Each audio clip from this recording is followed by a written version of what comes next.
Hey everybody, welcome back to the MacWhisperer Academy. I'm Dylan Stewart. They call me the MacWhisperer. And if you're one of those people that is constantly double booking appointments, or showing up late for really important meetings, or scrambling around looking for your paper calendar because you've never taken the time to convert it to a digital calendar, then this lesson was made just for you.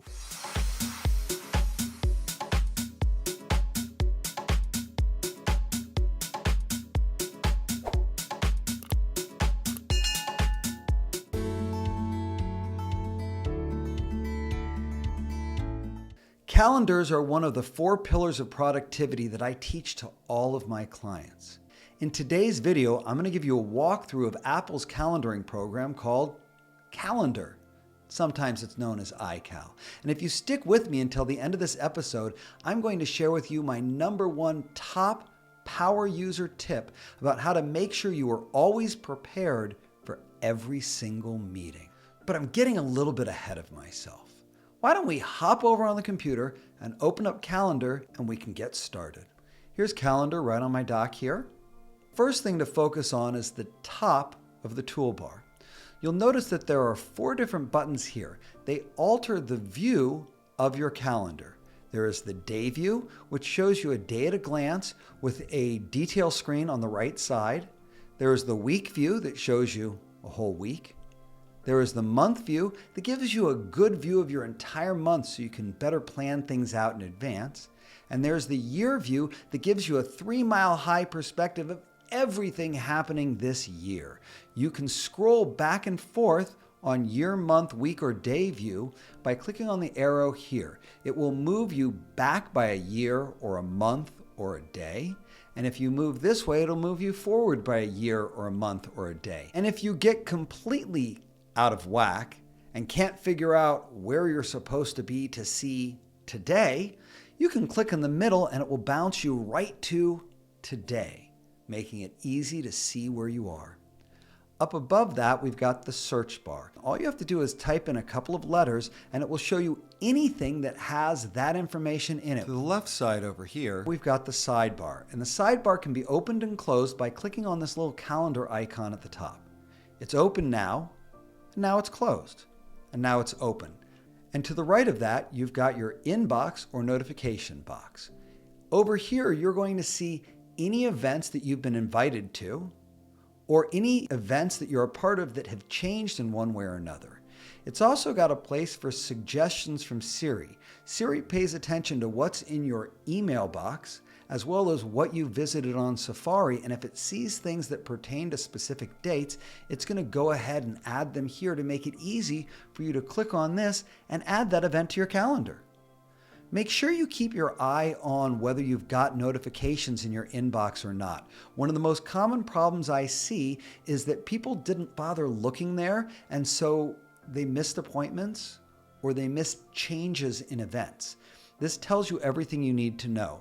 If you've been invited to something, you can decline it, you can say maybe, or you can accept it. Accepting it will put it on your calendar. You can actually see this potential event, Meet with Ben, over here. You'll notice it's got these little slashes through it and it's kind of grayed out because I haven't accepted it yet. So it's just a maybe right at the moment.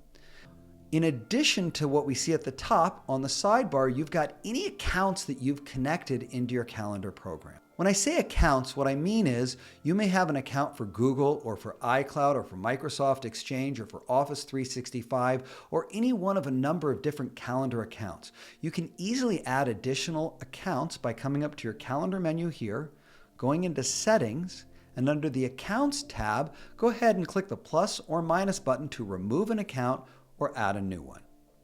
In addition to having separate accounts, you can also have separate calendars within one account. When you look over here and you see these different colors with these different names, those are specific calendars within my iCloud account. We'll talk a little more about different calendars within an account later. Moving down to the bottom, you'll see any other calendars that you've subscribed to. This includes something called the birthday calendar, and the birthday calendar is really helpful. If you'll look up here, you'll see all sorts of appointments with a little present icon right next to them. These are birthdays of people that are in my address book. You might get confused because you might want to move them or delete them or change them, and it won't let you because they're subscribed calendars based on this little button here. If you don't want to see birthdays at all, that's fine. You can turn them off. But if you want to change a birthday that's on here or remove it, you can double click on that birthday, click Show in Contacts, and from that section, go ahead and change or remove that birthday and it will disappear from your calendar. I personally like the birthdays view, so I'm going to leave it alone. Down below here, we've got what's called the mini cal, and the mini cal can be very helpful to give you a bird's eye view of this month or a future month so that you can plan in advance without having to change your main view. If you need more calendars, you can pull on this little bar here and drag it upwards in order to get multiple calendars. Now let's talk about the center view where you actually see your calendar. This changes between each of the views. We're going to start on the day view. In the day view, up at the top, we'll see our all day events. Down below that, we'll see the entire day laid out by hour. To the right, we'll see details on any event that we click on. We've also got a little miniature calendar here that we can use to jump to a specific day to see that day in the day view. And of course, if you get yourself out of whack, don't forget the today button, which will snap you right back to today. In the week view, it's very similar to the day view, except wider, and you can see a whole week. I know, obvious, right? But it allows you to see a lot more information because it's not just focused on that one day. However, you don't have the detail view. But it's okay. If you have any event that you need more information on, just double click on it. It will pop up a floating detail view that will give you everything that you could possibly need about that event. Now let's change over to month view. The month view gives you a great view of the entire month. But if you have a lot of appointments like I do, it can be very, very difficult to see them in month view. I don't spend a lot of time in month view, but I know some people do because that's what they're used to on a paper calendar.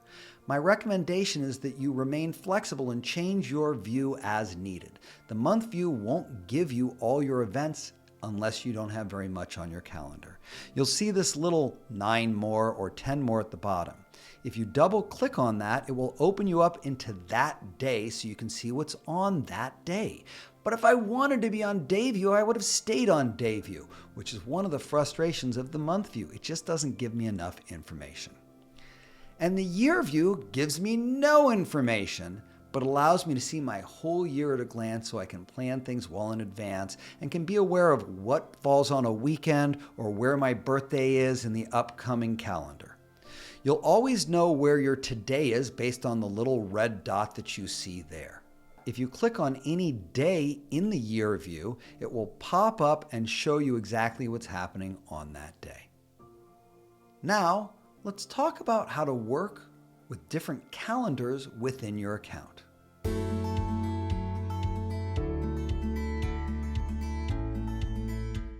Most people don't need that many calendars. You can have a work calendar and a personal calendar and call it a day. But I live a little bit of a more complicated life, running multiple businesses and being in multiple organizations simultaneously. So as a result, I've got to keep track of lots of stuff with the calendar, and it's easier for me to do that with separate calendars inside this account. This allows me to differentiate between something that's an in-person appointment versus something that's a remote appointment versus something that has to do with my wife and I together versus something that has to do with my son. You can create different calendars easily by coming up to the File menu here and choosing New Calendar. When you do, it'll drop that new calendar at the bottom, and you can call it whatever you want to call it. You can also right-click on it to change the color of it to anything that you like. If I right-click on a particular calendar, I can share it right here. This allows me to invite someone via email or phone number to share in this calendar with me. When you're looking at your calendar, it can be a little overwhelming to have all of these separate colors and all of these separate events. So you can easily click the checkbox next to any event to turn it on or off. Here's another power tip for you. If you want to hide or show all of your calendars easily, hold the Command button down on your keyboard and click the checkbox on any one of your calendars. When you do it here, they'll all disappear, which gives you the ability to turn on a specific calendar and focus only on those events rather than being overwhelmed by everything. I'm going to go ahead and turn them all back on. It's very easy to remove a calendar by right-clicking on it and choosing delete. But if there's stuff in that calendar that you might still want to keep, you can merge it with one of the other calendars. I'm going to merge this with the test calendar. It will warn me and give me an option to export a backup of that calendar if I need to before I do it. I don't need to, so I'm going to go ahead and click the merge button, and that calendar went away, but its events were incorporated into the test calendar. You can also merge by dragging any calendar on top of another one, just like that. If you're going to use multiple calendars, it's very important for you to create a default calendar. A default calendar means that when you create an appointment, it automatically goes to that calendar first. It's easy to do by going to the calendar menu up here and choosing settings. From there, make sure you're on the General tab, and down near the bottom, you'll see the default calendar selector. By clicking here, you can choose any of your calendars as a default, or you can choose selected calendar. What that means is whatever calendar you're clicked on the left side is the one that you're going to create new events with. My recommendation is to choose the calendar that you use the most, which for me is my computer's calendar. That'll make sure that when you create events, you aren't accidentally throwing them into the wrong place. But if you happen to accidentally create an event in the wrong calendar, no problem. It's very easy to fix it by coming to the event and right-clicking on it and choosing the proper calendar for it. You can also do that by dragging your event over to the sidebar and dropping it on the proper calendar, which will change it. That's everything you need to know about creating and managing multiple calendars within a single account. Now, let's talk about creating a new event.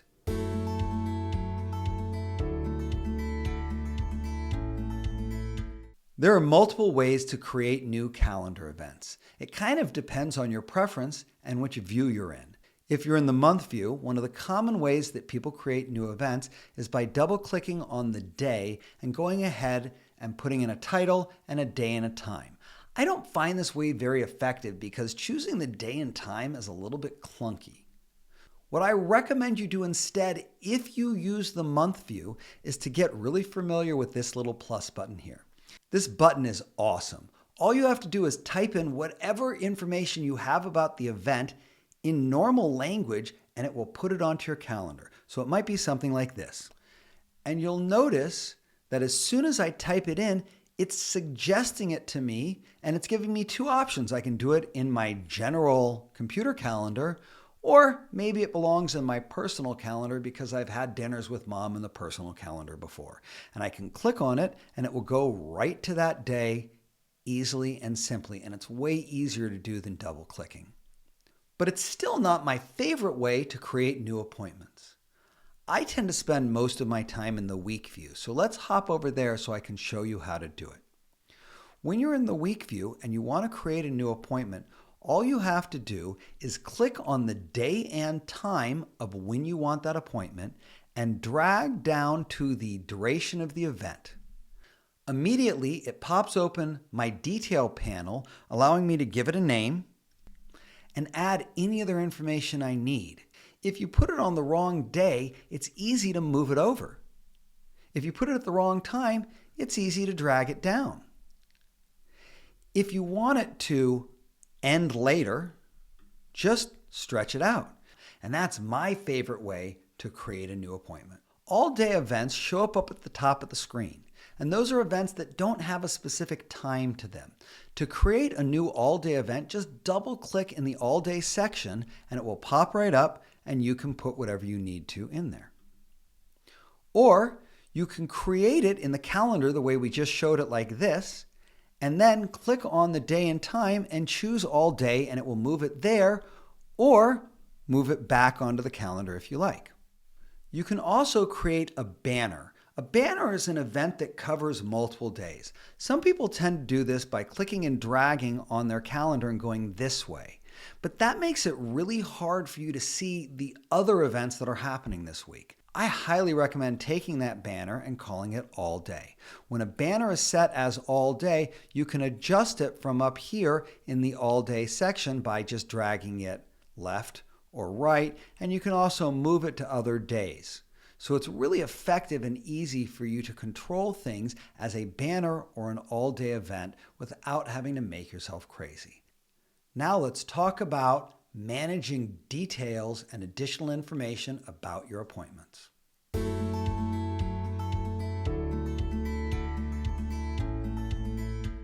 Whenever you need to work with specifics on an appointment, double-clicking on it will pull up the detail screen. And the detail screen has a ton of information on it. Up at the top, it gives you the title of the event, which you can change here if you want. Over here, you can change the calendar if you want. You can also add a location or the link for a video call. I can't stress how helpful it is to take your Zoom links and put them here. It means that when it's time for a video conference call, you aren't looking in your email for that link or hunting around or calling and texting and saying, "How do I get in?" Because it's just a part of the event.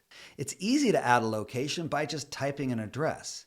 It's going to look on the internet, so even if you don't know the specific address, you can just type a couple of letters and have it give you a suggestion based on the internet. Clicking on that will assign that event right in and immediately turn on the time to leave alert, which will tell you when you need to get in the car based on traffic, which is super, super helpful.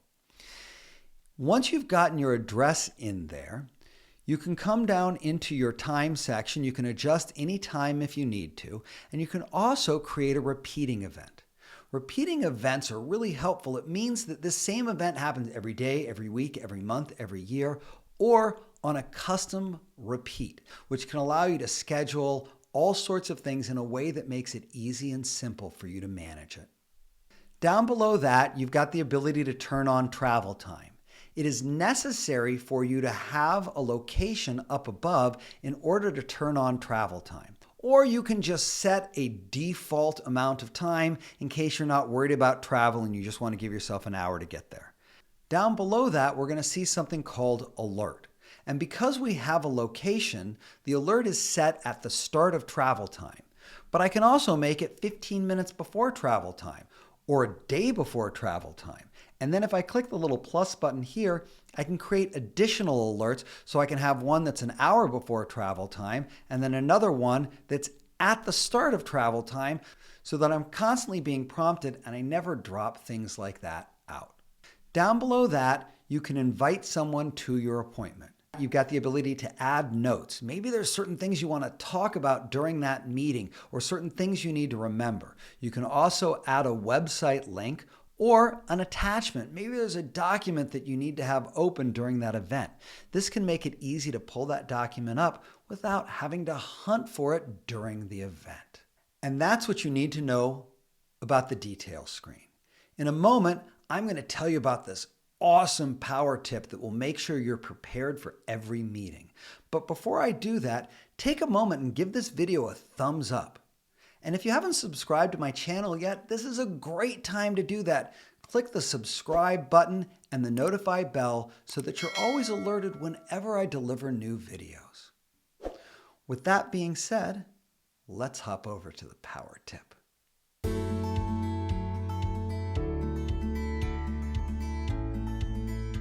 Has it ever happened to you that you've gotten to a meeting and you were supposed to have read a document before that meeting, but you completely forgot, and suddenly you're signing on to the meeting and you're unprepared? This tip is going to solve that problem. It's super easy to do. Go to the appointment and double click on it so that you're in the detail view. Under the alert section, click the plus button to create a new alert. Here, you're going to drag it down to where it says custom. The custom alert is really valuable. It can have a message with a sound pop up at a specific time. It can have an email sent to you at a specific time, or it can open up a file. So all you have to do is change it from calendar to other, and then find that document that you need to read and click select. Now, at the specified time, which can be 15 minutes before or 15 hours before, Your calendar will automatically bring up the document that you need, so by the time you get to the meeting, you've read everything you're supposed to read and you're completely prepared. So that's what I've got for today's video. I'm Stewart. They call me the MacWhisperer, and it's my passion and profession to help you get more done with your Apple products than you ever thought possible. And with that being said, I will see you next time.